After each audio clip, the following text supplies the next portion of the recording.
तो चलिए शुरू करते हैं part number 4 chapter number 4 class 11 political science. क्या है पॉलिटिकल साइंस? मतलब कार्यपालिका के बारे में आज हमें पढ़ना है। तो उससे पहले हमें कीवर्ड देखना होता है, उसके बाद हमें पूरे चैप्टर के अंदर क्या पढ़ना होता है, ताकि आपको एक ओवरव्यू मिल सके। जब आपको ओवरव्यू मिल सकता है तो आप क्या कर सकते हैं, जब भी आप चैप्टर पढ़ेंगे तो उसको आसानी से समझ सकते हैं। तो आपसे एक ही अनुरोध है, रिक्वेस्ट है कि वीडियो कोई भी वीडियो देखिए, है ना, यूट्यूब पे केवल मेरा नहीं किसी का भी वीडियो देखिए। तो वीडियो देखने से पहले या तो बुक पढ़ें या वीडियो देखने के बाद आप बुक को अवश्य पढ़ें, तभी आपको इतनी सारी चीज़ें समझ में आएगी। तो चलिए शुरू करते हैं। शासन, कभी भी हम शासन का नाम लेते हैं ना तो सरकार का नाम लेते हैं। क्या लेते हैं? सरकार का नाम लेते हैं। अब सरकार चलती कैसे है? तो सरकार को चलाने के लिए, जैसे एक मान लीजिए ऑटो चलाना है ना, ऑटो, तो उसमें 3 पहिया होने चाहिए, यहाँ और एक यहाँ, है ना, तभी आपका ऑटो चल पाएगा। अगर साइकिल चलानी है या मोटरसाइकिल चलानी है तो 2 पहिया मिनिमम होनी चाहिए। वैसे अगर सरकार चलानी है ना तो मिनिमम 3 पहिया चाहिए। कितने पहिया?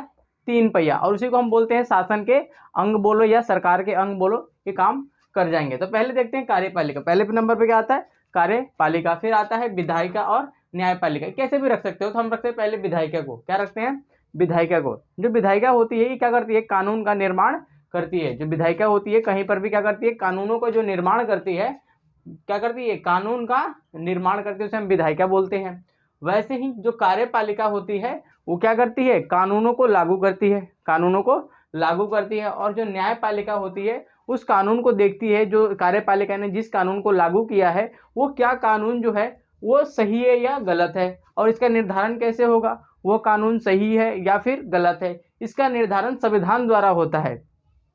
न्यायपालिका चेक करती है जो कानून बना है वो देश के संविधान के हिसाब से है या नहीं है, जो बहुत सारे कानून है उसके हिसाब से है या नहीं है, तभी इसको क्या बोलते हैं? ये क्या करता है? कानूनों की व्याख्या करता है और देख रेख करता है कि जो कानून कार्यपालिका ने लागू किया है वो क्या संविधान के हिसाब से है या नहीं है। तो कार्यपालिका कानूनों को लागू करता है, विधायिका उसको बनाता है और न्यायपालिका क्या करता है? उसको देख रेख करता है। इसको हम बोलते हैं शासन के अंग। या ये क्या होते हैं? तीनों एक दूसरे पे आश्रित होते हैं। ये सभी सरकार चलेगा जब तीनों एक दूसरे की हेल्प करेंगे। जैसे मान लीजिए ऑटो था, इसमें अगर पहिया पहला चक्का नहीं चलेगा तो क्या 2 चक्के चल पाएंगे? ऑब्वियसली नहीं चलेंगे। ठीक है, वैसे ही सरकार चलाना है तो इन तीनों का चलना बहुत जरूरी होता है।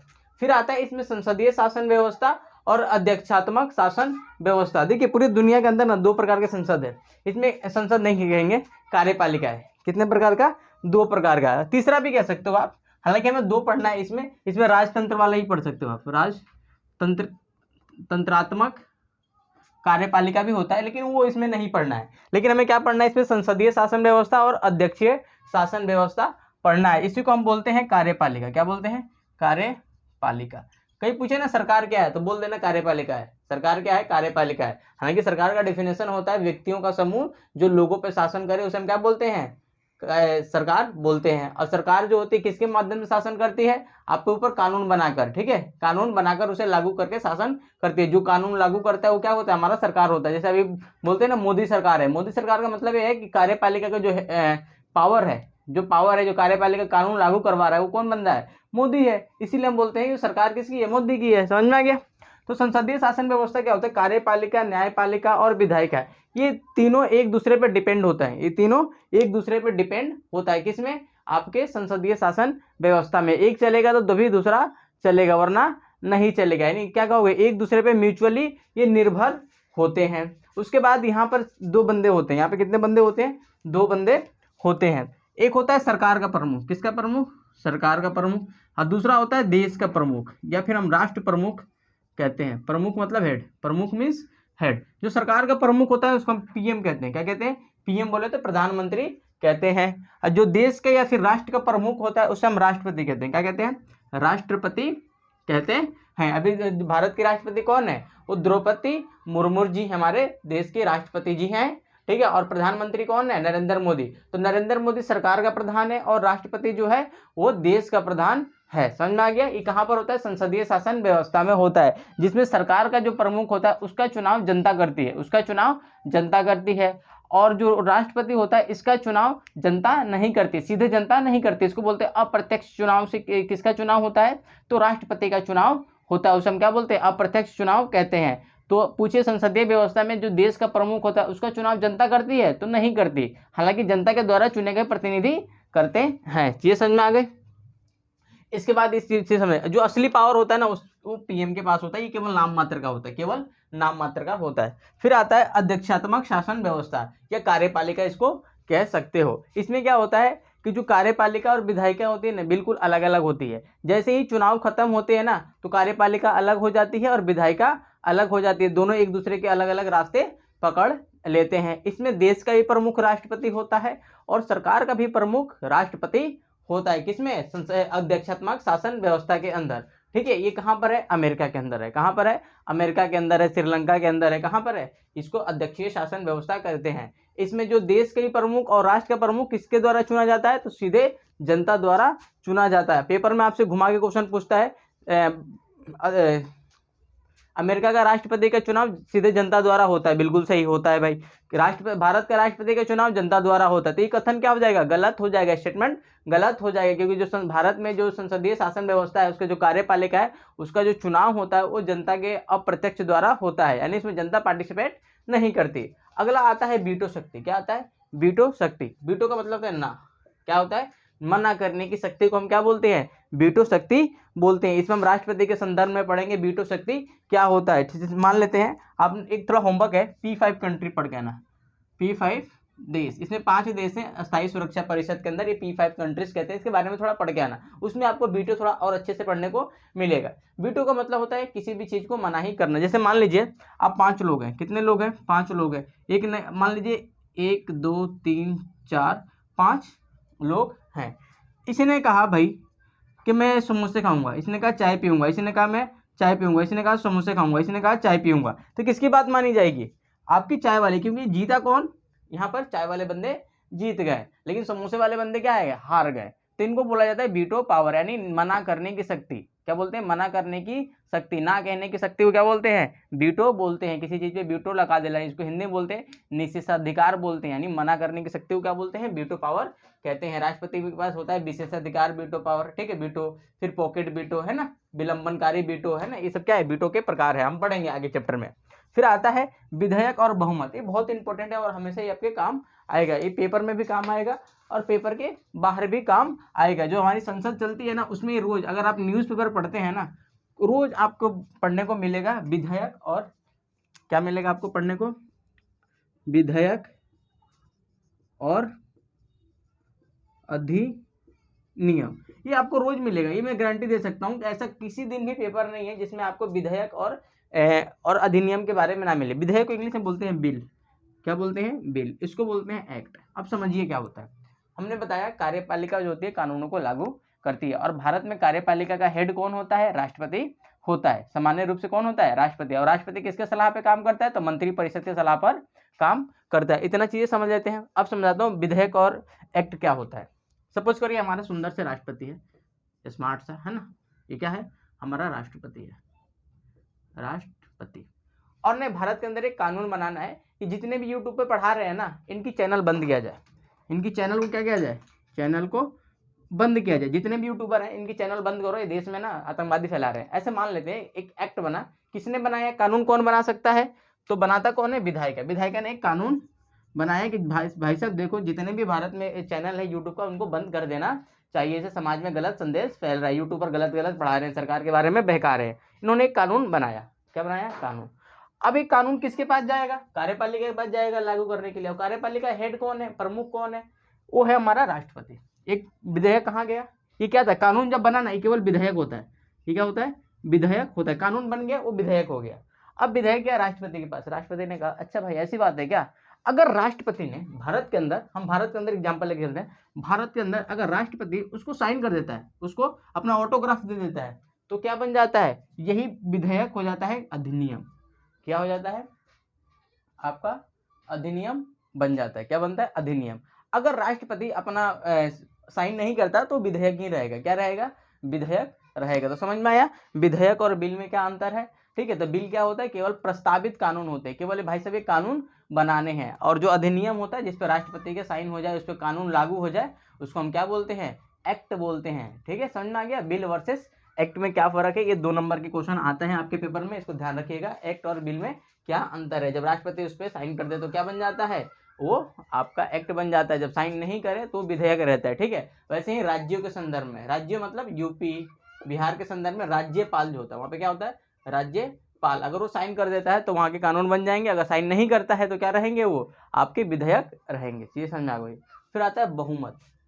बहुमत का मतलब होता है मेजोरिटी। क्या होता है, मेजोरिटी। लेकिन आपको सरकार बनानी है ना किसी भी जगह में, राज्य में, देश में, कहीं भी दुनिया के अंदर, आपको बहुमत चाहिए। क्या चाहिए, बहुमत चाहिए। अब आतंकवादी हो जाओगे तो फिर बहुमत की जरूरत ही नहीं। जैसे अफगानिस्तान में आपने देखा, वहाँ बहुमत की जरूरत ही नहीं, बंदूक निकालो सरकार बन गई, ठीक है। लेकिन वहाँ नहीं, जहाँ पे लोकतंत्र है, जहाँ पे लोगों को मानते हैं, संविधान को मानते हैं, वहाँ पे अगर सरकार बनानी है आपको, आपकी बहुमत होनी चाहिए। अब बहुमत का मतलब क्या होता है, एक मान लेते हैं दिल्ली का एग्जाम्पल लेते हैं। किसका एग्जाम्पल, दिल्ली में। दिल्ली की जो विधानसभा है ना, यहाँ पे 70 सीट है। ये अपने अपने राज्य के कैलकुलेट कर सकते हैं कितनी सीटें हैं, 70 सीटें। अगर केजरीवाल को आपको सरकार बनानी है, या फिर मान लो बीजेपी की सरकार बनानी है, कांग्रेस की सरकार बनानी है, या मुझे अपनी खुद की सरकार बनानी है, तो मुझे बहुमत के लिए 50% +1 सीट चाहिए। कितनी चाहिए, 50% +1 मुझे सीट कम से कम चाहिए, तभी मेरी सरकार बन सकती है। 50% +1। अब देखिए 70 का 50% करोगे कितना होगा, 35 +1 एक 36 सीटें चाहिए। कितनी सीटें चाहिए आपको, 36 सीटें कम से कम चाहिए। इसीलिए आप बिहार में देखोगे 243 सीट्स है, तो आपको इसका आधा कर लो, 122 सीटें कम से कम आपको चाहिए। 50% +1 होनी चाहिए, तभी आपकी सरकार बन पाएगी। इसको हम क्या बोलते हैं, बहुमत बोलते हैं। ये समझ में आ गए। फिर आता है गठबंधन। अगला वर्ड क्या है, गठबंधन। गठबंधन का मतलब होता है जब एक से अधिक पार्टियां मिलकर सरकार का निर्माण करें, उसे हम गठबंधन कहते हैं। जब एक से अधिक पार्टियां मिलकर सरकार का निर्माण करें, उसे हम गठबंधन कहते हैं। देखिए मैं सबको ना बारे यहाँ पे आगे लिख लिख के नहीं पढ़ा सकता, ठीक है। मैं बोलूं और उसको आप सुने, तभी आप काम हो सकता है। लिख के पढ़ाने में क्या है, बहुत आसान हो जाता है, लेकिन वो मजा नहीं आता। हालांकि मैं तो क्लास में ये भी नहीं लिखता, केवल कीवर्ड लिख के पूरे चैप्टर को समझा देता हूँ। वो काम होता है आपका खुद का पढ़ना। जब तक आप खुद नहीं पढ़ोगे कुछ नहीं समझ में आने वाला। फिर आता है औपचारिक। औपचारिक का मतलब होता है नाम मात्र का। क्या होता है, नाम मात्र का, ठीक है। क्या होता है, नाम मात्र का। जैसे कई बार क्या होता है, जैसे आप मैच देखते हैं, बॉयज देखते होंगे, ठीक है। मैच देखते हैं, अगर मान लीजिए एक ओवर में 6 गेंद होते हैं, 40 रन बनाना है, क्या बन पाएगा, अगर छक्के छक्के मारेगा तब भी नहीं बनेगा। क्या हो गया, औपचारिकता है, केवल नाम मात्र का। ठीक है यार, रखा है हमने टीम में इसको यार, बस। उसको हम क्या बोलते हैं, नाम मात्र का बोलते हैं। इसका कोई काम वाम नहीं होता। इसको औपचारिक का मतलब यही होता है, फॉर्मेलिटीज होता है, ठीक है। जैसे आप सुबह जाते हो ना, नमस्ते किसी को बोल दे, क्या फॉर्मेलिटीज है, उससे होता कुछ नहीं है, केवल हम अपनी औपचारिकता को निभा देते हैं, ठीक है। जैसे मरने के बाद क्या होता है, किसी को पता है, किसी को नहीं पता क्या होता है मरने के बाद, लेकिन उसके नाम पे पानी गिराना, ठीक है, उसकी पूजा करना, या उसके मौन व्रत रखना है। क्लास में कई बार क्या होता है, स्कूल में बच्चे मर जाते हैं ना, हालांकि ऐसा नहीं होना चाहिए। कई बार स्कूल के जो बच्चे होते हैं बीमार उमार होकर मर जाते हैं, तो हम औपचारिकता निभाते हैं ना, मौन व्रत ऐसे रख लेते हैं 2 मिनट का। वो क्या है, औपचारिकता, नाम मात्र का। पता नहीं उससे उसकी आत्मा को शांति मिलेगी या नहीं मिलेगी। फिर आता है मंत्रिपरिषद। क्या आता है, मंत्रिपरिषद। ये बड़ा मस्त टॉपिक है, इसको समझाता हूँ कैसे। मैंने बताया आपको बहुमत जो था, बहुमत आपको 50% +1 चाहिए ही चाहिए सरकार बनाने के लिए। लेकिन क्या होता है, कई बार हम लालच दे देते हैं दूसरे बंदों को। क्या देते हैं, लालच। सरकार बन गई, हमारी सरकार बन गई। क्या हो गई, सरकार हमारी बन गई। हम मान लेते हैं हमारे पास 100 सीट है, 100 सीट्स है, ठीक है। अब बहुमत के लिए कितने चाहिए, 50% करोगे तो इसका कितना होता है, हम 120 ले लें, चलो 120 ले लेते हैं। 120 सीट रख लेते हैं, तुम्हारी मर्जी, कितना भी रख लो, 5 रख लो, 4 रख लो, 100 रख लो, 1000 रख लो, तुम्हारी मर्जी। या जो आपकी विधानसभा में सीट है या देश में जो सीट है, हालांकि 543 से मुझे समझाना चाहिए, लेकिन 543 नहीं ले रहा हूँ तो ये समझ में नहीं आएगा। 120 सीटें हैं, इसका 50% कितना होता है, 60 होता है, +1 कर दो, 61 सीटें आपको कम से कम सरकार बनाने के लिए चाहिए। अब 61 बंदे क्या बनेंगे, ये 61 बंदे क्या मंत्री बना सकते हो, नहीं बना सकते, मंत्री नहीं बना सकते। जैसे मान लीजिए एक सरकार थी, मतलब 2 पार्टियां चुनाव लड़ी, 2 पार्टी ने चुनाव लड़ा, मान लेते हैं ए पार्टी और बी पार्टी, ठीक है, इन्होंने चुनाव लड़ा। अब इसको ए पार्टी को 61 सीटें मिल गई है, इसने सरकार बना लिया। अब बी पार्टी भी तो चुनाव लड़ी थी ना सरकार बनाने के लिए, शासन के मजे लेने के लिए, तो इसने भी सरकार बनाने के लिए चुनाव लड़ा था। लेकिन इस बेचारे को कितनी सीटें मिली होगी, 59 सीटें मिली होगी। कितने सीटें, 59। इसको सिर्फ 2 बंदे चाहिए। क्या करना चाहिए, 2 बंदे चाहिए सरकार बनाने के लिए। अब 2 बंदे इधर से कहेगा भाई तुम हमारे में आ जाओ, हम सरकार बना लेंगे। ये भी कहेगा ठीक है भाई सरकार बना लेते हैं, 2 बंदे तो जाने हैं, 2 बंदे को बहकाना आसान नहीं होता। 2 बंदे आएंगे तो इसकी सरकार बन जाएगी। सरकार ने देखा भाई ये तो गलत हो रहा है, ये तो गलत हो रहा है, सरकार गिरा दोगे यार तुम किसी के भी, है ना। तो भारत सरकार ने 2003 में 91वां संविधान संशोधन कराया। इसके अंतर्गत ये कराया गया कि जो आपका मंत्री परिषद होगा उसका आकार 15% से अधिक नहीं होगा, यानी उसका आकार 15% से अधिक नहीं होगा, यानी 120 का 15% निकाल लोगे तो आपका उससे ज़्यादा नहीं होना चाहिए। समझ में आ गया? 120 का 15% निकालो, 120 का 15%, इसमें जो भी सरकार का हेड रहता है उसको मिलाकर, ठीक है, 0 से 0, ठीक है, ये 3, ये 2, 12 3 36, 2 से भाग करोगे 18, यानी 18 बंदे को आप मंत्री परिषद के अंदर रख सकते हो। और मंत्री परिषद ही क्या बनते हैं? आपके मंत्री लोग बनते हैं। कोई रेल मंत्री बनता है, कोई प्रधानमंत्री बनता है, कोई शिक्षा मंत्री बनता है, कोई विदेश मंत्री बनता है, कोई वित्त मंत्री बनता है, कोई फलाना मंत्री, कोई खेल मंत्री, फलाना ढिमकाना मंत्री बनते रहते। केवल आप 18 मंत्रियों को ही बना सकते हो और इसी को हम क्या बोलते हैं? मंत्री परिषद कहते हैं। ठीक है, समझ में आ गया? ठीक है, आप क्रिकेट का भी एग्जांपल ले सकते हो। ठीक है, जैसे एक क्रिकेट होता है ना, उसमें सामान्यतः कितने प्लेयर होते हैं? 18 प्लेयर, सॉरी 15 प्लेयर को रखते हैं। एक क्रिकेट जब मैच होता है ना, उसमें 15 प्लेयर को रखते हैं। किसी का हाथ पांव टूट गया तो दूसरे को लगाते हैं ना, अपने 15 बंदों को रख लिया, लेकिन खिलाते कितने को? 11 को। ये आपका मंत्री परिषद है। ये क्या है? मंत्री परिषद है। उसमें भी कुछ मेन बंदे होते हैं ना, जो मेन बंदे होते हैं उसको बोलते हैं मंत्रिमंडल बोलते हैं, मंत्रिमंडल बोलते हैं। इसको कैबिनेट भी कहते हैं ना। कैबिनेट में बहुत कम सदस्य होते हैं। जैसे मान लीजिए अभी भारतीय टीम कहाँ गई है? वर्ल्ड कप खेलने गई है। उसमें मंत्री परिषद का मतलब कितने लोग खेल रहे हैं? 11 लोग खेल रहे हैं, लेकिन टीम कितने की होती है? 15 की टीम होती है, 4 को एक्स्ट्रा में रखते हैं।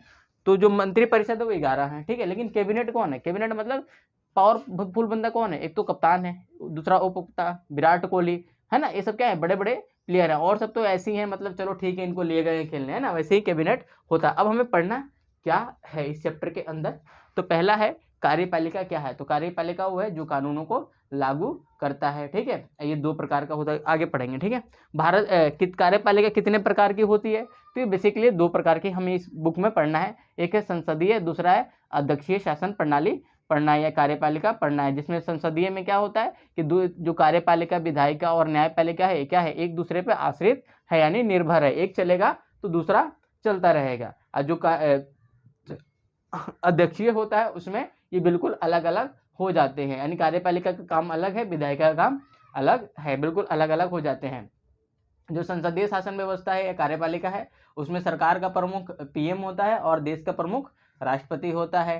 ठीक है, वैसे ही अध्यक्षीय में शासन का प्रमुख भी, यानी सरकार का प्रमुख भी, और देश का प्रमुख भी राष्ट्रपति होता है। संसदीय में देश का जो राष्ट्रपति प्रधानमंत्री होता है जनता द्वारा चुना जाता है। और इसमें जो अध्यक्षीय होता है, इसमें शासन का भी और देश का भी प्रमुख क्या होता है? जनता द्वारा प्रत्यक्ष रूप से चुना जाता है। मैंने इससे पहले पढ़ाया प्रत्यक्ष चुनाव और अप्रत्यक्ष चुनाव, उस वीडियो को आप देख सकते हैं। फिर आता है भारत की कार्यपालिका। तो भारत की जो कार्यपालिका है वो संसदीय कार्यपालिका है, यानी देश का शासन किससे चलता है? संसद के द्वारा चलता है। और संसद कहाँ पर है भारत में? तो दिल्ली में। कहाँ पर है? दिल्ली में। अब भारत की जो संसद है ना, 3 चीज़ों को मिलाकर भारत की संसद बनती है। आर्टिकल 79 अगर पढ़ोगे तो उसमें संसद जो होती है वो 3 चीज़ों को मिलाकर बनती है। इसमें पहला होता है, कार्यपालिका क्यों लिख रहा हूँ भाई, राष्ट्रपति। ठीक है, फिर आता है लोकसभा, फिर राज्यसभा। इन तीनों को मिला दोगे तो क्या बन जाएगा? हमारा संसद बन जाएगा। और इस संसद का जो हेड होता है वो कौन होता है? राष्ट्रपति होता है। हालांकि संसद का सदस्य नहीं होता, संसद मिलकर बनती है जरूर, ठीक है, लेकिन ये संसद का सदस्य नहीं होता। कई बार क्वेश्चन ने पूछा भी जाता है, लेकिन आप थोड़े से कॉलेज वगैरह में जाओगे पढ़ने और क्लास 12 में फिर मिलेगा। फिर आता है राष्ट्रपति। राष्ट्रपति क्या होता है? भारत की कार्यपालिका का हेड होता है। आर्टिकल 52 में हमारे लिखा हुआ है, यानी आर्टिकल 52 में। देखिए जो आर्टिकल बोलता रहता हूँ ना, इसको लिखिए। जब आप एग्जाम में इसको लिखेंगे ना तो आपको एक अलग ही लेवल के नंबर मिलेंगे, क्योंकि टीचर को आर्टिकल चाहिए। आप एक एविडेंस तो दोगे, एविडेंस मतलब प्रूफ तो दो कि हाँ भाई मैंने ये जो बात कही ये कहाँ पर लिखी हुई है संविधान में। जब आप क्या होते हो, जब एविडेंस देते हो तो आपको नंबर भी ज़्यादा मिलते हैं। कोई धर्म की बातें करता है तो क्या करता है? बीच बीच में श्लोक डाल देता है, या बीच बीच में कुरान की कुछ ऐसी बातें सुना देता है। भाई हाँ भाई कुछ बंदा कुछ तो सही बोल ही रहा होगा। जैसे कई बार लोग आते हैं, टीचर आते हैं, 2-4 इंग्लिश में लाइन बोल के चले जाते हैं, पक्का ये सोच रहा कुछ ना कुछ इंपॉर्टेंट बात बोला होगा। हम ताली भी पीट लेते हैं, बेशक वो ढेला भर भी बात ना बोला हो। इसीलिए आर्टिकल को आप याद रखें। ठीक है, प्रधानमंत्री और मंत्री परिषद। मंत्री परिषद का जो मुखिया होता है उसको हम प्रधानमंत्री कहते हैं। अब मंत्री परिषद में केवल वही सदस्य होते हैं जो जिसका चुनाव कौन करता है? प्रधानमंत्री करता है। ये केवल 15% हो सकते हैं। और मंत्री परिषद और राष्ट्रपति के बीच में जो पुलिया का काम करता है ना, दोनों को जोड़ने का, कनेक्टर का, वो आपका प्रधानमंत्री करता है। धुरी है। ठीक है, क्या है? धुरी। जैसे सपोज करिए इधर राष्ट्रपति है, राष्ट्रपति को क्या बोलते हैं इंग्लिश में? प्रेसिडेंट। क्या है? प्रेसिडेंट। और इधर मंत्री परिषद है, यानी मिनिस्टर ऑफ काउंसिल बोलते हैं ना, सी ओ लिख दिया है ना। ये क्या है, नदी है, ये क्या है भाई, नदी है। अब यहाँ पे कौन है, प्रधानमंत्री, इसको भी और इसको भी जोड़ के कौन रखता है, आपका प्रधानमंत्री रखता है। इसीलिए हम इसको क्या बोलते हैं, पुलिया बोलते हैं या फिर धुरी बोलते हैं, जो दोनों को मिलाने का काम करता है। फिर आता है राजनीतिक कार्यपालिका और अस्थायी कार्यपालिका। जो राजनीतिक कार्यपालिका होती है केवल 5 सालों के लिए होती है। कितने सालों के लिए, 5 सालों के लिए। जैसे मान लेते हैं राष्ट्रपति जो जी हमारे जो हैं वो कितने सालों के लिए हैं, 5 सालों के लिए। 5 साल बाद फिर उनको हटना पड़ेगा। और जो अस्थायी कार्यपालिका का मतलब होता है वे लोग नौकरशाही जो सीधे एग्जाम देकर आते हैं, जैसे यूपीएससी का एग्जाम देकर आते हैं, राज्यों के अंदर पब्लिक सर्विस कमीशन का है ना, स्टेट पब्लिक सर्विस कमीशन का एग्जाम देकर आते हैं। जैसे बिहार में जाओगे तो बिहार के अंदर मान लेते हैं, जैसे अस्थायी कार्यपालिका ना हम सेंटर के लेवल पे लेते हैं, सेंटर मतलब केंद्र के स्तर पे।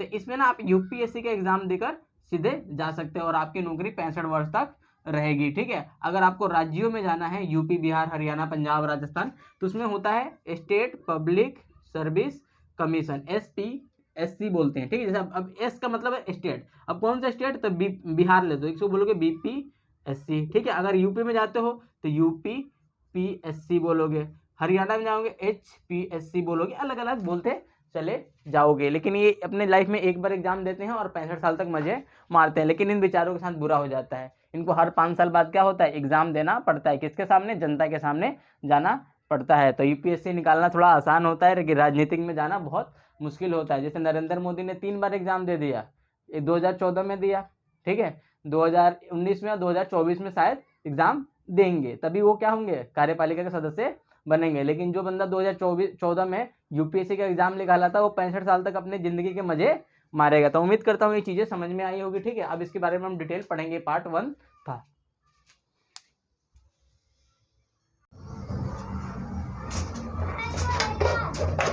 तो शुरू करते हैं पार्ट 2, कार्यपालिका। कौन सा, कार्यपालिका। तो अपना जो पहला टॉपिक है वो क्या है, कार्यपालिका। देखिए कार्यपालिका क्या होता है, कानूनों को लागू करने वाली जो संस्था होती है उसको हम कार्यपालिका कहते हैं। कानून को लागू करते हैं उसे क्या कहते हैं, कार्यपालिका कहते हैं। और कार्यपालिका किस कानूनों को लागू करता है, जो विधायिका बनाती है। तो देखिए कार्यपालिका हर जगह होता है, कार्यपालिका हर जगह होता है। अगर आपके घर में भी कार्यपालिका होता है, नियम सब बनाते हैं, लागू कौन करता है, आपकी मम्मी करती है या आपके पापा करते हैं। स्कूल में भी आपके मान लीजिए टीचर ने क्या बनाए, नियम बनाए, तो विधायिका हो जाएगा। लेकिन प्रिंसिपल ने उस नियम को लागू किया तो कार्यपालिका कौन हो जाएगा, प्रिंसिपल हो जाएगा। तो बस इतना सा ध्यान देना है कि जो कुछ भी यानी जो कोई भी क्या करे, कानूनों को लागू करे, उसे हम क्या कह सकते हैं, कार्यपालिका कहेंगे। इंग्लिश में इसको एग्जीक्यूटिव बोलते हैं। क्या बोलते हैं, एग्जीक्यूटिव बोलते हैं, जो कि कानूनों को लागू करवाता है, नियम को लागू करवाता है, उसे हम क्या कहते हैं, कार्यपालिका कहते हैं। अब कार्यपालिका के सदस्य कौन कौन होता है भारत के अंदर, तो राष्ट्रपति, यानी कार्यपालिका की जो शक्ति होती है किसमें निहित होती है, राष्ट्रपति में निहित होती है। कोई पूछे कार्यपालिका की शक्ति किसमें निहित होती है, तो राष्ट्रपति में निहित होती है, यानी उसमें शामिल होती है। जो भारत के अंदर जो कार्यपालिका की शक्ति है वो किसमें है, राष्ट्रपति के अंदर है। राष्ट्रपति ही तय करता है कौन सा कानून बनेगा, कौन सा कानून नहीं बनेगा। वो अलग बात है कि मंत्रिपरिषद की सलाह पर करता है ये काम, ठीक है। लेकिन ये बात तो है दुनिया की नज़रों में है, कौन काम कर रहा है, राष्ट्रपति काम करता है। यही बताता है कौन सा कानून है, कौन सा कानून नहीं बनेगा। फिर आता है प्रधानमंत्री भी कार्यपालिका का सदस्य होता है और इसमें काम करता है। फिर आता है प्रशासनिक अधिकारी, जैसे आपने IAS का नाम सुना होगा, IAS IPS है ना, ये सब क्या है, आपके प्रशासनिक अधिकारी हैं जो कि कानूनों को लागू करवाते हैं। जैसे मान लीजिए गांव में, जिला में कौन कानून लागू करवाता है, आपका IAS करवाता है। तो कैबिनेट में, कैबिनेट कह रहा हूँ, जो कार्यपालिका के सदस्य हैं वो राष्ट्रपति है, प्रधानमंत्री, प्रशासनिक अधिकारी लोग क्या होते हैं, कार्यपालिका के सदस्य होते हैं। अभी तक तो फिलहाल इतना ही पढ़ना है आपको। इसके अलावा आप पढ़ोगे CAG के बारे में पढ़ोगे, है ना, वो सब चीज़ें अलग है। फिर आता है राजनीतिक कार्यपालिका वर्सेस अस्थायी कार्यपालिका। राजनीतिक कार्यपालिका केवल 5 सालों के लिए चुना जाता है और इसमें राजनीति से जुड़े हुए लोग होते हैं। जैसे बीजेपी जो है अपनी, ठीक है, बीजेपी के हेड कौन है अभी, मोदी साहब है, मतलब प्रधानमंत्री मोदी हैं, ठीक है। तो ये क्या है, राजनीतिक कार्यपालिका है, केवल ये 5 साल के लिए चुने जाते हैं और इनको फिर से दोबारा आने के लिए इलेक्शन लड़ना पड़ता है। जो अस्थायी कार्यपालिका होते हैं वो IAS IPS होते हैं, जो कि एक बार एग्जाम क्लियर करने के बाद, यानी ये पढ़े लिखे लोग होते हैं, ठीक है। तो क्या होते हैं, ये 65 सालों तक अपने काम कर सकते हैं, 60 साल 65 साल जो भी उनकी रिटायरमेंट की एज होती है, यानी जब तक रिटायरमेंट ना हो तब तक ये सरकार के लिए काम करते हैं, कानूनों को लागू करवाते हैं। इन्हें हम क्या बोलते हैं, आपका अस्थायी कार्यपालिका बोलते हैं। फिर आता है कार्यपालिका कितने प्रकार की होती है। कार्यपालिका बहुत सारे प्रकार है, घरेलू कह सकते हो, ठीक है, लेकिन वो सब नहीं पढ़ना। हालांकि राजतंत्रीय भी होता है जिसमें कि राजा हर चीज निर्णय लेता है, कानून खुद बनाता है, खुद भी लागू करता है, लेकिन वो सब नहीं पढ़ना राजतंत्र वाला। हमें पढ़ना है संसदीय कार्यपालिका और अध्यक्षीय कार्यपालिका और अर्ध अध्यक्षात्मक कार्यपालिका पढ़ना है। संसदीय कार्यपालिका वो होता है जिसमें संसद के द्वारा कानूनों को लागू किया जाए, उसे हम क्या बोलते हैं, संसदीय कार्यपालिका बोलते हैं। इसमें क्या होता है, प्रधानमंत्री जो होता है वो सरकार का प्रमुख होता है, और जो राष्ट्रपति होता है वो देश का प्रमुख होता है। राष्ट्रपति अप्रत्यक्ष चुनाव द्वारा इसका चुनाव किया जाता है, इसका जो प्रधानमंत्री है उसका चुनाव जनता द्वारा किया जाता है। ये सामूहिक शासन होता है। क्या होता है, सामूहिक शासन है। एक जो कार्यपालिका, विधायिका, जो न्यायपालिका है, एक दूसरे पर डिपेंड होती है। क्या होती है, डिपेंड होती है। जैसे मान लीजिए कार्यपालिका, ये सब क्या है, एक दूसरे पे ऐसे जुड़ी हुई है, यानी कोई भी इधर उधर नहीं जा सकता। ठीक है, ये समझ में आ गई।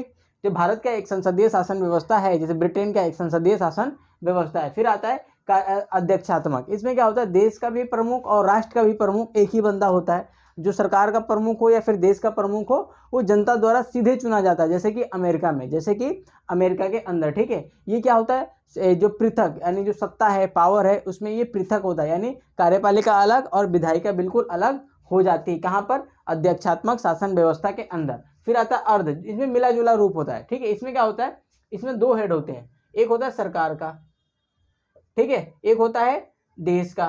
ठीक है, लेकिन पावर जो होती है ना, इक्वल होती है। पावर क्या होती है इसमें, इक्वल होती है। जैसे जापान है, उसमें क्या है, संसदीय। रूस है, इसमें अर्ध है। क्या है, अर्ध है, मतलब राष्ट्रपति की अलग शक्तियां हैं और आपका प्रधानमंत्री की अलग शक्तियां होती है। जब ये अलग अलग दल से होते हैं ना, काफी कॉन्फ्लिक्ट क्रिएट हो जाता है। तो समझ में आया ये चीजें, अध्यक्षीय और शासन। तो क्वेश्चन आता है आपके पेपर में, संसदीय और अध्यक्षात्मक कार्यपालिका से आप क्या समझते हैं, इन दोनों के तुलना कीजिए, तो आप तुलना आसानी से कर सकते हैं।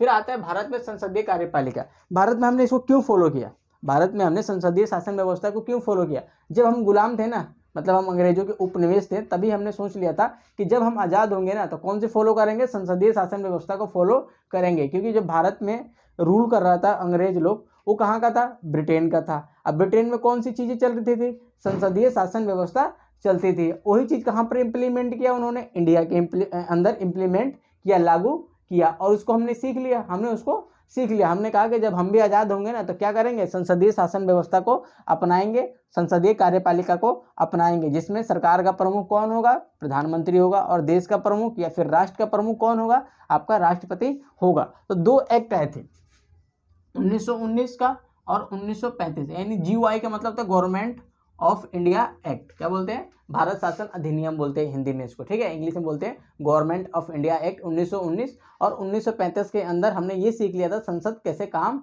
करती है, तो हमने संसदीय व्यवस्था इस यहाँ से फॉलो कर लिया। उसके बाद आता है यहाँ पे जनता के प्रतिनिधि होते हैं, यानी जनता द्वारा स्वयं चुने जाते हैं और जनता के प्रतिनिधि होते हैं। लेकिन संसदीय शासन व्यवस्था हमने इसलिए भी अपनाया था कि यहाँ पे जो शासक होता है, यानी जो भी है, जनता के प्रति जवाबदेह होता है, यानी सरकार से आप क्वेश्चन पूछ सकते हो, तो जनता के प्रति ज़्यादा जवाबदेह होता है। लेकिन जो अध्यक्षीय शासन व्यवस्था होता है, उसमें क्या होता है, इसमें जवाबदेही कम होता है, लेकिन स्थिरता ज़्यादा होता है। जैसे अपना अमेरिका के राष्ट्रपति है ना, उसे 4 साल से पहले नहीं हटा सकते, केवल महाभियोग की प्रक्रिया द्वारा हटा सकते हो। लेकिन भारत के अंदर क्या है, 1990 से पहले देखोगे तो क्या होता, सरकार हमेशा गिरती रहती थी। 1999 से पहले हमेशा देखोगे सरकार हमेशा गिरती रहती थी, गठबंधन के शासन। लेकिन यहाँ पे क्या होता है, जवाबदेही ज़्यादा होता है, जनता के प्रति आप ज़्यादा जवाबदेह होते हैं, बोलते ज़्यादा है। जैसे कि आपका जो प्राइवेट स्कूल होता है, वो क्या होता है, जवाबदेह होता है, भाई बच्चा क्यों नहीं पढ़ रहा है, ये है वो है, आप जाके पूछते हो ना। लेकिन सरकारी स्कूल में नहीं पूछते, यानी आप कह सकते हो कि जो सरकारी स्कूल का टीचर होता है वो जनता के प्रति जवाबदेह नहीं होता, यानी कैसे होता है, अध्यक्षीय होता है। लेकिन प्राइवेट स्कूल वाला क्या होता है, वो जनता के प्रति जवाबदेह होता है। उसकी मम्मी पूछती है, पापा पूछते हैं, बेटा क्या पढ़ाया, स्कूल वाले भी जाके बताते हैं। ठीक है, तो संसदीय होता है, यूँ समझ लीजिए। फिर आता है PM और प्रेसिडेंट। जो PM होता है सरकार का प्रमुख, और जो राष्ट्रपति होता है वो देश का प्रमुख होता है। लेकिन ये जो राष्ट्रपति साहब है ना, ये केवल नाम मात्र के होते हैं। क्या होते हैं, नाम मात्र के होते हैं, केवल कहने के नाम मात्र का, लेकिन इनके पास भी पावर है। लेकिन वो पावर किसके सलाह पर यूज करते हैं, तो मंत्री परिषद के सलाह पर यूज करते हैं। फिर आता है राष्ट्रपति। राष्ट्रपति का चुनाव कैसे होता है, अप्रत्यक्ष द्वारा होता है, यानी जनता उसमें पार्टिसिपेट नहीं करती, जनता के द्वारा चुने गए व्यक्ति उसमें पार्टिसिपेट करते हैं। उसमें क्या बोलते हैं, अप्रत्यक्ष चुनाव कहते हैं। चुनाव जो होता है अप्रत्यक्ष, समझ में है, समान अनुपातिक और एकल संक्रमणीय मत प्रणाली। इसका मतलब होता है कि देखिए, आप जब राष्ट्रपति को वोट देने जाएंगे, आप तो खैर नहीं जाएंगे, अगर आप जीत जाते हैं, इलेक्शन जाते हैं, तो वहाँ पे 4 ऑप्शन मिलेगा, A B C D, ठीक है। फिर आपको प्रेफरेंस देनी पड़ेगी, आपको प्रेफरेंस देगी। जैसे मान लो कि मैं गया, सपोज करो मैं जीत गया, नेता बन गया, मैं गया, तो मैंने इसको 1 नंबर पे रखा, सबको वोट देना है, इसमें क्या है, इसको मैंने 2 पे रखा, इसको 3 पे रखा, 4 पे रखा। मैंने कहा कि मेरा जो सबसे पहले बंदा होगा ना, वो बी को मैं चुना। अगर मान लो बी हार जाता है तो मैं डी को चुनता हूँ, अगर डी भी हार जाता है तो मेरा बंदा 3 होगा, चौथे पे मैं इसको चुनता हूँ। दूसरा बंदा गया, आप गए, आपने कहा मैं इसको 1 दूंगा, इसको 2 दूंगा, इसको 3 दूंगा, इसको 4 दूंगा। तीसरा गया, उसने 1 2 3 4 ऐसे वोट देते रहते हैं। ये जब तक चलता है जब तक बहुमत ना मिल जाए, बहुमत मिलने तक। अब बहुमत का फॉर्मूला क्या होता है, 50% प्लस 1, जब तक मतलब वोट नहीं मिल जाते तब तक राष्ट्रपति कोई नहीं बन सकता। इसी को बोलते हैं एकल क्या बोलते हैं भाई, संक्रमणीय मत प्रणाली बोलते हैं। फिर आता है महाभियोग। क्या आता है, महाभियोग। जब राष्ट्रपति को हटाया जाता है ना अपने पद से, संसद हटाती है राष्ट्रपति को, तो हम क्या बोलते हैं, महाभियोग बोलते हैं। राष्ट्रपति को संसद कब हटाती है, जब वो संविधान के खिलाफ हो, जब वो संविधान के खिलाफ हो, यानी संविधान जो बातें लिखा है उसके खिलाफ हो जाए, उसको हम क्या बोलते हैं, महाभियोग बोलते हैं। इंग्लिश में से इम्पीचमेंट कहते हैं। समझ में आ गया। राष्ट्रपति को कौन हटाता है, तो संसद हटाती है। राष्ट्रपति की नियुक्ति कौन करता है, शपथ कौन दिलवाता है, तो आपका सुप्रीम कोर्ट का जज आपका शपथ दिलवाता है। किसको, राष्ट्रपति को। फिर आता है मंत्री परिषद के सलाह पर ये काम करता है। राष्ट्रपति किसके सलाह पर काम करता है, मंत्री परिषद के सलाह पर काम करता है। जैसे देखिए ना, अपने क्लास में क्या करते हो आप लोग, मॉनिटर बनवा देते हो, और आप एक आपका दोस्त मान लो मॉनिटर बन गया, आप क्या करते हो, आप जो कहते हो वही बेचारा मॉनिटर करता है। वैसे ही राष्ट्रपति केवल क्या होता है, नाम मात्र का होता है। असली पावर किसके हाथ में, प्रधानमंत्री। या प्रधानमंत्री क्या होता है, मंत्री परिषद का हेड होता है, और उसी के नाम पर सारे काम चलते रहते हैं। फिर आता है कार्यपालिका का प्रधान होता है। राष्ट्रपति क्या होता है, कार्यपालिका का प्रधान होता है, लेकिन आखिरी में तो इसके पास पावर होती है हाँ और ना कहने की। फिर आता है इसके पास शक्तियां भी, इसके पास कुछ शक्तियां, तो विधायिक शक्तियां हैं। विधायिक शक्तियां मतलब कानून वगैरह भी बना सकता है। जैसे मान लो कि लोकसभा जब अपने सत्र में नहीं होता है तो आर्टिकल 1 to 3 के माध्यम से ये अध्यादेश जारी कर सकता है। अध्यादेश जारी करने का मतलब कि भाई इस देश को इस कानून की जरूरत है, लेकिन जो संसद है वो अपने सत्र में नहीं है, इसीलिए मैं एक अध्यादेश लाता हूँ, मैं एक आदेश देता हूँ कि जब तक संसद नहीं है तब तक आप क्या करो, इस कानून को फॉलो करो। जब संसद बैठती है तो उस कानून को देखती है, कानून सही लगता है तो उसको पास कर देती है, नहीं सही लगता है तो उसको रद्द कर देती है। ठीक है। फिर आता है कानूनी है।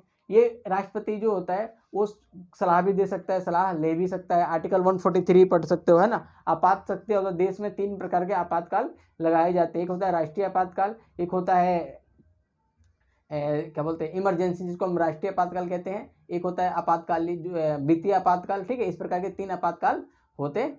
352 356 360, ठीक है, आर्टिकल है। फिर आता है वित्त शक्ति है, तो इसके पास पैसे भी होते हैं, संचित निधि पर इसका अधिकार होता है, अगर ये चाहे तो किसी को पैसे भी दे सकता है, इसको बोलते हैं वित्तीय अधिकार। फिर आता है विवेकाधिकार। विवेकाधिकार का मतलब होता है सरकार, जो राष्ट्रपति है इसके पास इतनी शक्ति है, अगर मान लो किसी को बहुमत नहीं मिलता है, लगता है कि इस पार्टी को बहुमत मिल सकता है, तो उसको अपना पावर दे सकता है। कहता है कि ले भाई तू प्रधानमंत्री बन जा, लेकिन आप प्रधानमंत्री बनने के बाद आपको प्रूफ करना पड़ता है। जैसे सपोज करिए आपकी क्लास में 4-5 बच्चे हैं, क्या है, 4-5 बच्चे हैं, लेकिन पता नहीं चल रहा है कौन बनेगा कौन। आपकी क्लास में क्या है, 4-5 बच्चे हैं, और मैम आपकी राष्ट्रपति है, मैम या सर जो है क्या है, राष्ट्रपति है। लेकिन 1 बच्चा, 2 बच्चा, 3 बच्चा, 4 बच्चा, अब इन किसी के पास बहुमत नहीं है, किसी के पास बहुमत नहीं है। ठीक है, लेकिन मैम को पता है कि ये जो बंदा है ना, ये जो बंदा ये बहुमत दिला सकता है, तो राष्ट्रपति को इतना अधिकार होता है कि उसको लगे कि ये प्रधानमंत्री जो है ना ये बहुमत प्राप्त कर सकता है, तो उसको क्या कर सकता है, ये प्रधानमंत्री बना सकता है। फिर आता है राष्ट्रपति का कुछ विशेषाधिकार होते हैं, तो इसके बाद पीएम जो होता है प्रधानमंत्री, उसको बताता है देश के बारे में, देश में क्या चल रहा है उसको किसको बताता है, ये पीएम को बताता है। कौन बताता है, तो राष्ट्रपति बताता है। अगला आता है विधेयक पर विचार करता है। विधेयक मतलब जो आपका विधायिका है वो कानून बनाने के लिए क्या करेगी, राष्ट्रपति को भेजेगी। राष्ट्रपति उस पर तय करता है कि इसको कानून बनने देना है, यानी अधिनियम बनेगा कि नहीं बनेगा। कौन तय करता है, आपका राष्ट्रपति तय करते हैं। फिर आता है वीटो का प्रयोग। वीटो का मतलब होता है कि मना करना। जैसे मान लो हमारे संविधान में लिखा हुआ है कि अगर जो मंत्री परिषद है वो राष्ट्रपति के पास कोई कानून भेजती है, तो राष्ट्रपति चाहे तो उस पर साइन करे या ना करे, उसको चाहे तो वापस कर दे, लेकिन अगर दूसरी बार भेजता है तो राष्ट्रपति को साइन करना पढ़ता है। तो राष्ट्रपति इसमें दिमाग लगाता है। राष्ट्रपति क्या दिमाग लगाता है कि उसको अपने पास रख लेता है, कहता है मैं इसे विचार करूंगा, मेरे पास है, ठीक है, आप टेंशन मत लो। इसी को बोलते हैं पॉकेट वीटो। क्या बोलते हैं? पॉकेट वीटो बोलते हैं। इसको जेबी वीटो भी कहते हैं, ठीक है, जेबी वीटो भी कहते हैं। समझ में आया राष्ट्रपति के बारे में? तो पेपर में आता है राष्ट्रपति के क्या क्या कार्य हैं, ठीक है। तो ये कार्य लिख देना, ठीक है, उसकी शक्तियां लिख देना, है ना, ये अपना हो जाएगा। अब देखते हैं भारत के अंदर जो मंत्रिपरिषद है, प्रधानमंत्री,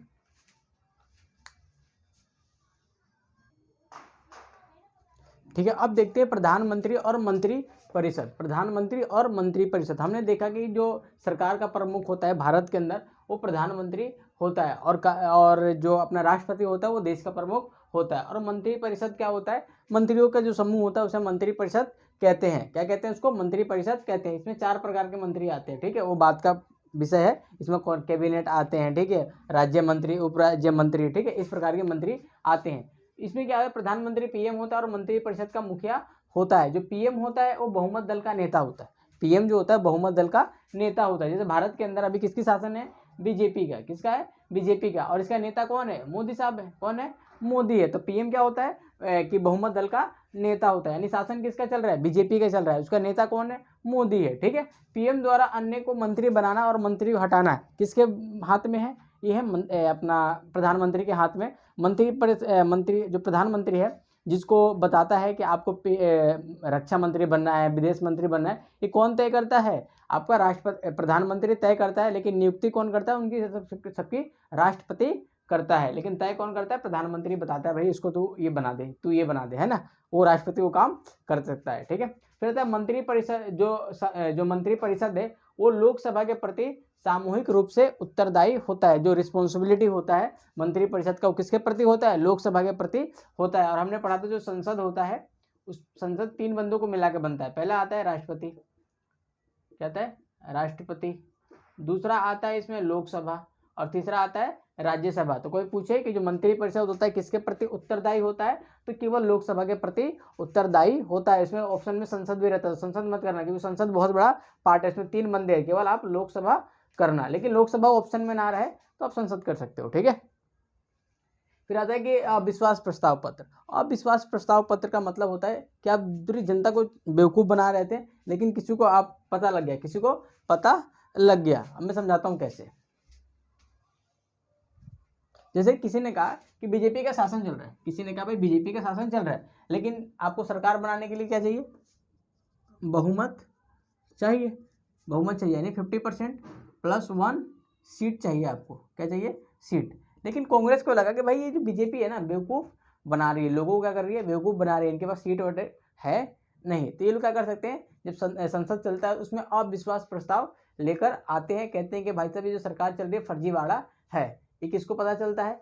राष्ट्रपति को पता चलता है। किसको पता चलता है? राष्ट्रपति को। और जैसे ही राष्ट्रपति को पता चलता है तो राष्ट्रपति कहता है भाई प्रूफ करो, आप प्रूफ करो कि आप हो कि नहीं हो। अगर वो 50% +1 वोट सीट दिखा देता है तो राष्ट्रपति प्रधानमंत्री रहता है, अन्यथा वो हट जाता है। जब ये हटता है तो पूरी मंत्रिपरिषद को भंग कर दिया जाता है, यानी खत्म कर दिया जाता है। तो अविश्वास प्रस्ताव समझ गए क्या होता है? अविश्वास प्रस्ताव क्या होता है? सरकार को हटाना होता है बेसिकली। फिर आता है अगर पीएम मर जाए यानी मृत्यु हो जाए, त्याग पत्र दे दे यानी रिजाइन दे दे, तो पूरी मंत्रिपरिषद भी खत्म हो जाती है। यानी कहते हैं ना हम तो डूबेंगे सनम तुमको भी ले डूबेंगे, यानी पीएम ऐसी होता है, हम तो डूबेंगे और आपको भी ले डूबेंगे। अगर प्रधानमंत्री जिंदा है तो ठीक है, अगर मर गया कल को तो क्या होगा? आपका मंत्रिपरिषद भी खत्म हो जाती है। नेहरू ने कहा था कि जो पीएम होता है वो धुरी होता है। क्या होता है? धुरी होता है, कनेक्टर होता है। एक नदी इधर है, ये नदी है, बीच में क्या है? इधर कौन खड़ा है? प्रेसिडेंट खड़ा है। इधर कौन है? मंत्रिपरिषद है। क्या है? मंत्रिपरिषद है। बीच में कौन है? आपका पीएम है। इसको और इसको जोड़ने का काम कौन करता है? आपका मतलब प्रधानमंत्री करता है। जैसे कि आपको और मेरे को जोड़ने का काम कौन करता है? इंटरनेट करता है। इंटरनेट है तभी तो हम एक दूसरे से जुड़े हुए हैं। तो उसी प्रकार मंत्रिपरिषद और आपका राष्ट्रपति को जोड़ने का काम कौन करता है? प्रधानमंत्री करता है। जैसे कि आपके स्कूल में प्रिंसिपल को और आपकी क्लास को कौन जोड़ता है? आपकी मैडम यानी आपकी क्लास टीचर जोड़ती है। फिर राष्ट्रपति जो होता है ना, पीएम होता है वो राष्ट्रपति को जानकारी देता है कि साहब देश में ये चल रहा है। उसकी संवैधानिक कर्तव्य बनता है कि वो देश की स्थिति के बारे में वो राष्ट्रपति को समय समय पर बताता रहे। और राष्ट्रपति की भी एक कर्तव्य बनता है कि वो पूछता रहे, ठीक है, वो बंदा बताते रहे और ये पूछता रहे।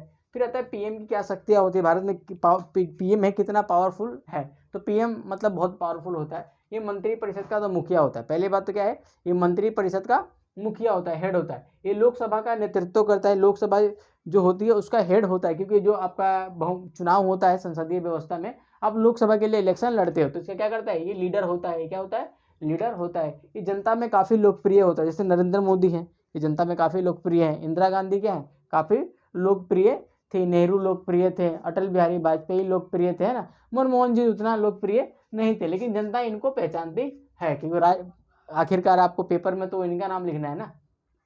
मीडिया तक पहुंच, यानी जो भी आपके संचार माध्यम है, इंटरनेट है, रेडियो है, टेलीविज़न है, उस पर किसकी पहुंच होती है, आपकी प्रधानमंत्री की पहुंच होती है। अभी एक टॉपिक था, उसमें क्या हुआ था कि नरेंद्र मोदी ने कुछ स्पीच दिया था और लोगों ने क्या किया था, इसको ना डिसलाइक करना शुरू कर दिया था।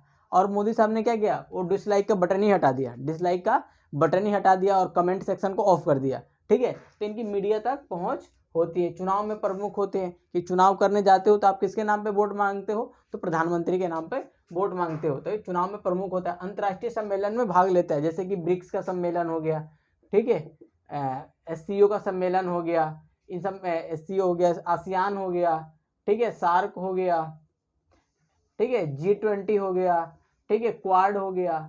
इन सब जो अंतर्राष्ट्रीय सम्मेलन होते हैं, इसमें कौन भाग लेता है, आपका प्रधानमंत्री भाग लेते हैं और भारत का नेतृत्व करते हैं। किसके नाम पे, तो राष्ट्रपति के नाम पे करते हैं। फिर आता है विदेश यात्रा। मोदी जी से कोई सीखे, कोई प्रधानमंत्री, विदेश यात्रा होती क्या है। ठीक है, दो बंदों ने खूब विदेश यात्रा करी है, एक तो हमारे पहले प्रधानमंत्री जवाहरलाल नेहरू जी ने, और दूसरे बंदे ये सब है ना, 70 सालों में इन्होंने रिकॉर्ड तोड़ा, खूब यात्रा करते हैं, हर चौथे पांचवें दिन विदेश में पहुंचते हैं। फिर आते हैं राष्ट्रीय नेता होता है। ये क्या होता है, बंदा राष्ट्रीय नेता होता है। समझ में आ गया कि मंत्री परिषद क्या होता है। मैं मंत्री परिषद एक बार और समझा देता हूँ। लोकसभा में आपको बहुमत चाहिए, बहुमत चाहिए। अगर 50% +1 मिल जाता है तो आप बहुमत में आ गए। अब सबको तो आप मंत्री बना नहीं सकते, तो क्या होता था ना, पहले लालच देकर अपने में बंदे खींच लेते थे, लालच देकर कि तुझे मैं विदेश मंत्री बना दूंगा, तुझे पैसे का शौक है, मैं तुझे क्या बना दूंगा, वित्त मंत्री बना दूंगा। सरकार ने कहा ऐसा नहीं चलेगा। 2003 में एक नियम बनाया, 2003 में 91वां संविधान संशोधन किया, बोला 15% से अधिक आपका मंत्री परिषद का आकार नहीं रहेगा। तो अब इसमें अंकुश लग गया, तो सबको नहीं बना सकते, सब लोग समझदार हो चुके हैं। ठीक है,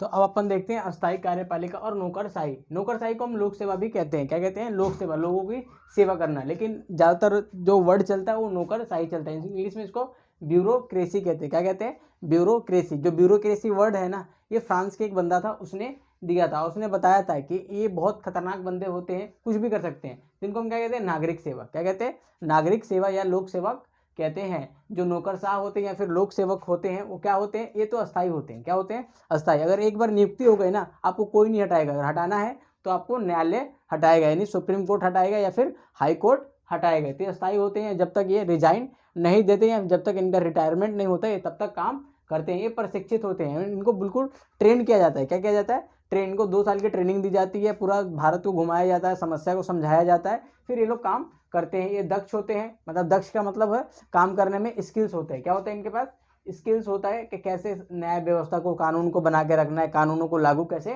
करवाना है। ये प्रगतिशील होते हैं, कुछ ना कुछ एक्सपेरिमेंट करते रहते हैं। तो प्रगतिशील का मतलब होता है नई नई चीज़ों को शासन व्यवस्था में अपनाते रहते हैं, इसीलिए इनको हम क्या कहते हैं, प्रगतिशील, आगे बढ़ते हैं। ये राजनीतिक तटस्थ होते हैं, मतलब कि राजनीति से उम्मीद की जाती है कि आप राजनीति से दूर रहो। जैसे मान लीजिए एक सिविल सर्वेंट है, मतलब लोक सेवक है, अगर बीजेपी का शासन है ना, तो जो प्रधानमंत्री बोलेगा, यानी जो बीजेपी वाले बोलेंगे वो वही काम करेगा, अपने हिसाब से कोई दिमाग नहीं लगाएगा। सपोज करो बीजेपी हार गई, कांग्रेस आ गई, तो जो कांग्रेस बोलेगी ना वही काम करेगा। ये सरकार को नीति बनाता है और उसे लागू करने में सहायक भूमिका निभाता है। तो इसी क्या होता है, राजनीतिक रूप से दूर रहता है, इसको लेना देना नहीं है। जो सरकार कह रही है उसमें ये अपना काम करता है, ये ना तो हाँ कहता है ना है तो ना कहता है। ठीक है, इससे उम्मीद की जाती है कि बिल्कुल भाई आप बीच में रहो, न्यूट्रल रहो, एम्पायर की तरह भूमिका निभाओ, किसी के पक्ष मत लो।